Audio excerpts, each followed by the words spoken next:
The SR-71 could fly as high as, by the book, it could fly higher, but the margin to safety was reducing if you went higher.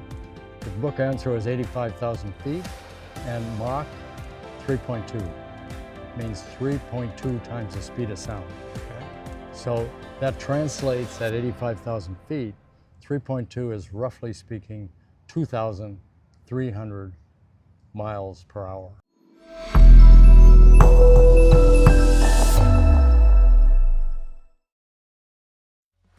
Welcome to the Retired Mindset Podcast, where soul meets body. Hosted by me, Bob Preston. Embrace the retirement journey of transformative insights, inspiring conversations, with new episodes produced weekly. Hello, Mindsetters. Bob Preston here, welcoming you to episode 3 of the Retired Mindset. This one's going to be something very special because today I'll be joined by a man that I am, quite frankly, honored to be able to call my friend, someone I deeply admire, and I'm honestly humbled that he agreed to come on the podcast. When you think of aviation legends, some names pop into one's mind, like maybe the Wright brothers or Chuck Yeager. They might come to mind. Well, my guest today, quite frankly, belongs right up there with those amazing men. He's a former Royal Canadian Air Force pilot who went on to serve in the Air National Guard, retiring there as a lieutenant colonel, and then went on to a nearly 2-decade career as a test pilot at NASA's Dryden Research Center, which is now known as the Neil Armstrong Flight Research Center at Edwards Air Force Base in California. This is the place for test pilots. And during his time there, he flew some of the world's most advanced aircraft, the X-29, X-31, and the F-15, 16, and 18 class jets. But the crown jewel of his career, 8 years flying the legendary SR-71 Blackbird, the world's fastest airplane, a reconnaissance jet that for 25 years was in a class all of its own, soaring at 85,000 feet and at speeds of Mach 3.2. That's over 3 times the speed of sound, or around 2,300 miles per hour. Yep, this guy, faster than a speeding bullet. His name is Rogers E. Smith, known by his friends simply as Rog. Beyond his incredible career, what makes him truly remarkable is his humility and his outlook on life. In preparing for this episode, I watched a TED Talk that he gave, and one thing he said really stuck with me, and that is that money is necessary, but it's not sufficient as an ingredient for fulfillment in life. I thought that was amazing.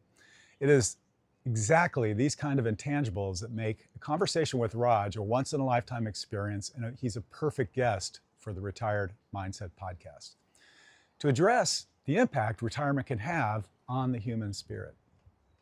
I think you're going to love this conversation. It is recorded on location in beautiful Coronado, California. Here's the thing, and look, this can happen when filming on location. We had it all prepared, set up, but we had some technical glitches along the way which prevented us from capturing the latter portion of our planned conversation and content. Rather than delay the whole thing, we're going to produce and publish it in 2 parts. Part 1, which we captured in this first session together, will focus on Rog's background and amazing career. Part 2, coming in a week or so, will cover Rog's philosophy and core values on leadership and passion and how they applied not only to his previous career, but also to his current life in retirement as a consultant, volunteer, and member with me of the host and ski safety team at Mammoth Mountain. So sit back, enjoy part 1, and get ready to be inspired. All right, let's dive in. Rogers, thank you so much for being on the Retired Mindset today. Bob, it's my pleasure to have you with me in Coronado. Oh my God, look at the background we get today. This is awesome. So really excited about that. I quipped in my episode prologue that you truly are a man who is faster than a speeding bullet, right? Okay. And so what I'd like you to do, I always start by asking my guests to introduce themselves, maybe a little bit about your background, your current life, and maybe you can explain that faster than a speeding bullet thing, okay? Would that be a great place to start? Sure, that's fine. Yeah. So it starts way back a long time ago. My passion was to be a pilot, and specifically a technical pilot and a test pilot, and to go to school and study engineering, aeronautical engineering. So people often ask me many of the same questions that you do about how did I develop this passion? Well, I'd never been in an airplane. When I was 6 years old, I came to Toronto in Canada, and my favorite uncle was in the Second World War training people over in England how to fly beams and so on. And he was my hero. So he was a pilot, and that's what I wanted to be. Okay. So when I finally got through school and my parents could not afford to send me to university, so I joined a program that's similar to the one in the United States, ROTC. It was called ROTP. This was in Canada, In right? Canada, so they paid my way through university, and because I wanted to study aeronautics, I was supposed to go to the military college, but I was allowed to go to University of Toronto. And that's where I studied aeronautical engineering and eventually got a master's degree. So we can, in the ensuing conversations, talk a little bit about some of the details as you ask questions. Sure. But my desire was to be a pilot, so I could go to and be an engineer and a test pilot. And through the good offices of the Canadian Air Force, who paid my way through university and actually paid me $75 a month, paid for all my books, paid for everything. And so in the summers, I went to pilot training. And the first airplane that I ever was in, I never was a passenger, was in the Canadian Air Force training. We call it a Harvard, it's called a T6 here. Pretty big airplane to be the first one you ever stepped inside. But I took training in the summers. Each summer was nice, contrast to university. And then finally I graduated and I went off to the final phase of training.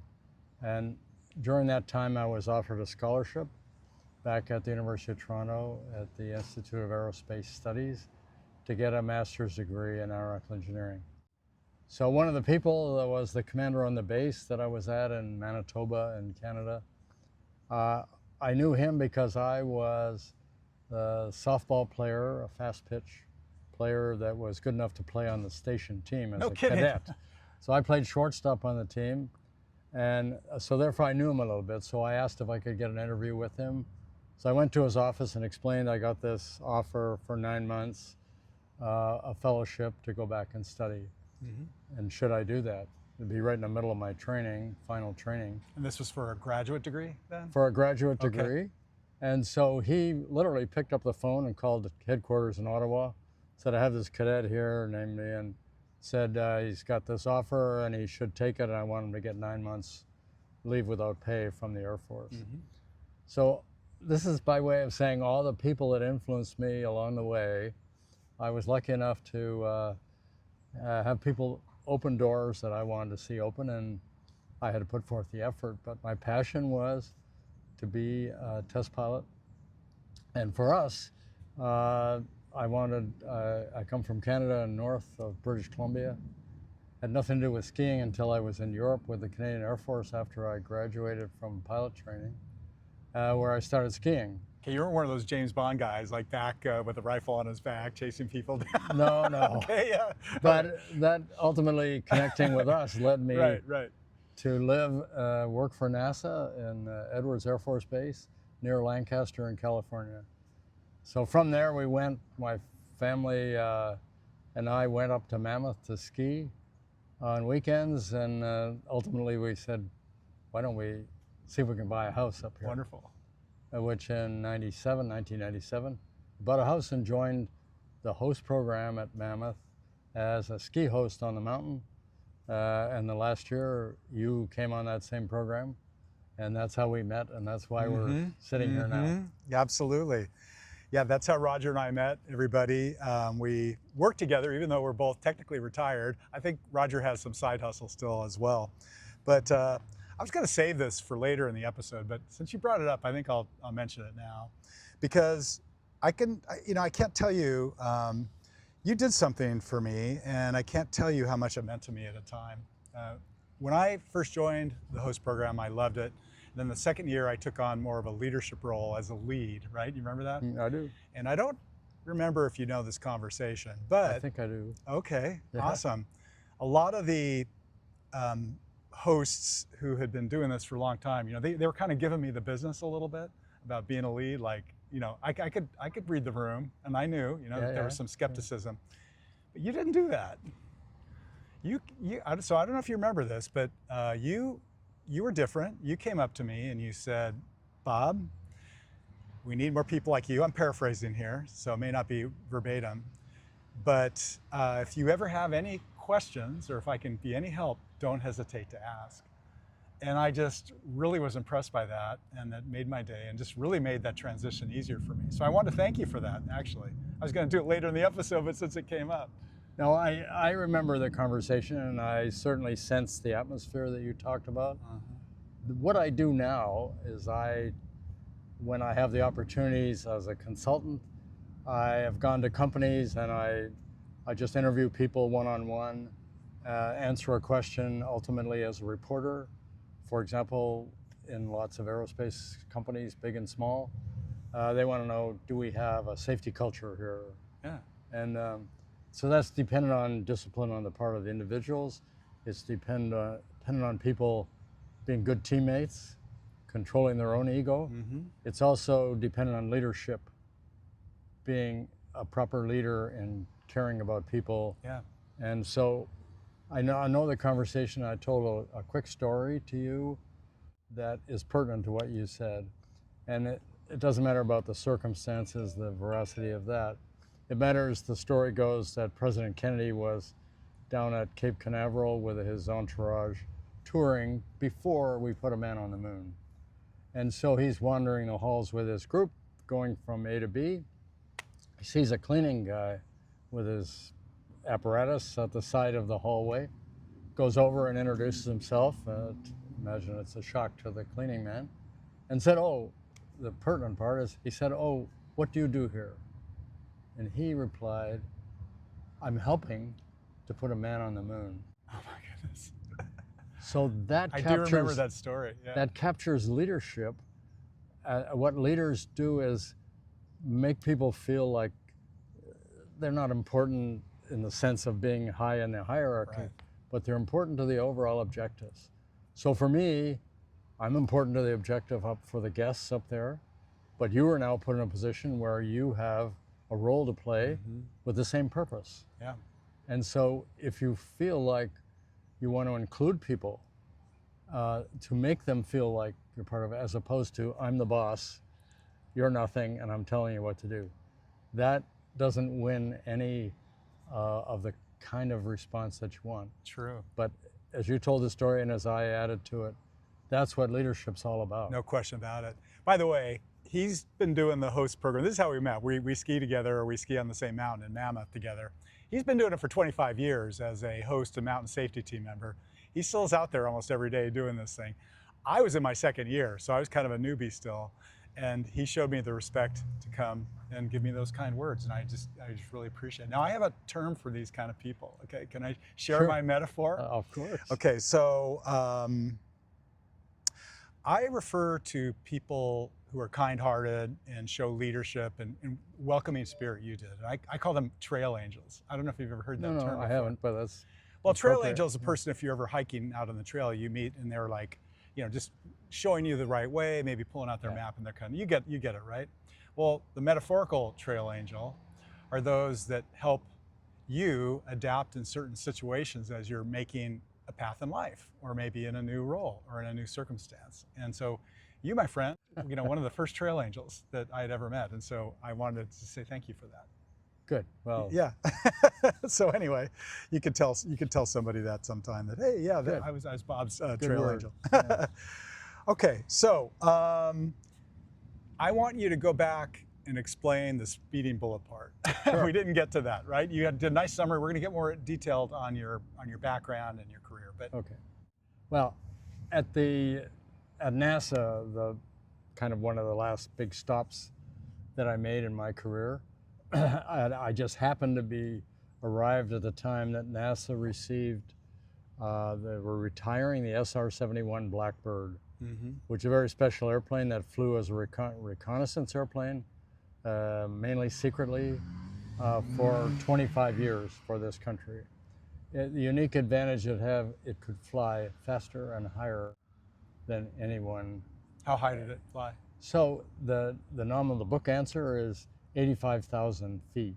Would you ever take it higher? Would you ever sneak a little higher? Well, I think I went as high as 87. Okay. So there's nothing, it's an airplane that you have to fly in certain corridors for everything to work. And if people really wanted to understand the SR-71 Blackbird, they could go on YouTube and there's a explanation of all the technology that's there. It's called The Insane Engineering in the SR-71. Still in a world, even though that plane is retired, it's still in a class of its own to this day. Yeah, it still is the fastest air-breathing vehicle that we at least admit to. And I'm not suggesting I know differently, but so I'm going to teach a class in November at the Test Pilot School for a week in Canada, in London, Ontario, the International Test Pilot School. So in fact, I'm just preparing all the various slides I have, PowerPoint for that. And one of the slides that I have goes up and says, yes, I did fly faster than a bullet. All right, okay. So the SR-71 could fly as high as, by the book, it could fly higher, but the margin to safety was reducing if you went higher. The book answer was 85,000 feet, and Mach 3.2 means 3.2 times the speed of sound. Okay. So that translates at 85,000 feet, 3.2 is roughly speaking 2,300 miles per hour. Incredible. And many muzzle velocities of many known rifles and guns are not as fast as that. Yeah, faster than the speeding bullet right here. So So I truly did fly. I was lucky enough to get there at the right time. And so I ended up as a pilot, test pilot, not just a pilot, a test pilot, because we did things trying to do experiments with the SR-71 to support, a national space plane, which never did materialize. But we did a lot of research flying. So we flew with a rocket on the back that we never did fire all the elements required, because carrying hydrogen gas is very, very tricky, and you don't want leaks and so on. So it's a whole story there, but 8 years I flew as a pilot, one of the pilots. We had 2 pilots designated on every airplane that we flew. And I flew at then called Dryden Flight Research Center in NASA. If there's utopia to go to for a test pilot, that's it. The creme de la creme of flying, basically. And I was at Cornell Aeronautical Laboratory in Buffalo, New York, where in fact I met my second wife, Judy, that you met this morning. And so when I did some work on the special airplanes we had, which was the first examples of using computers in flight so that one pilot could fly at the controls and make inputs to the computer, and we could add or subtract to the model of the airplane, so he'd fly either trying to simulate a new fighter or just doing research. We could use these special flying simulators that were the forerunner of fly-by-wire. Sure. So I did work out at NASA related to the space shuttle, and the man I flew with was a couple of weeks twice. A month after we flew the last time, he became the chief pilot. So he called me. For the space shuttle? No, at NASA Dryden. We were the aeronautical research. By the way, Dryden is now Armstrong. Armstrong, yes. Yeah, so named after Neil Armstrong, who most of us So I don't want to wander through. Yeah. I can. When I first walked in with Tom McMurtry, was now the chief pilot, the one I did that experiment with. When I was ultimately hired, because he told me, why don't you put in an application, which I did. Ultimately, he chose me. And when I was introduced to the office, to the other pilots. Bill Dana is a famous man that I'll mention later, test pilot, flew the X-15. By the way, 60 plus years ago, that program went to 6.7 times the speed of sound. Wow. It was a rocket-powered airplane, not an air-breathing, rocket. So he made the last flight in that, Bill Dana. Anyway, Tom McMurtry's pointing, you're going to sit at that desk over there opposite Bill Dana, and so on around the room. And I'm like, these are people in my gods in my world. Thank you for joining us today on The Retired Mindset, and please join me in the near future for part 2 of my interview with NASA test pilot Rogers E. Smith.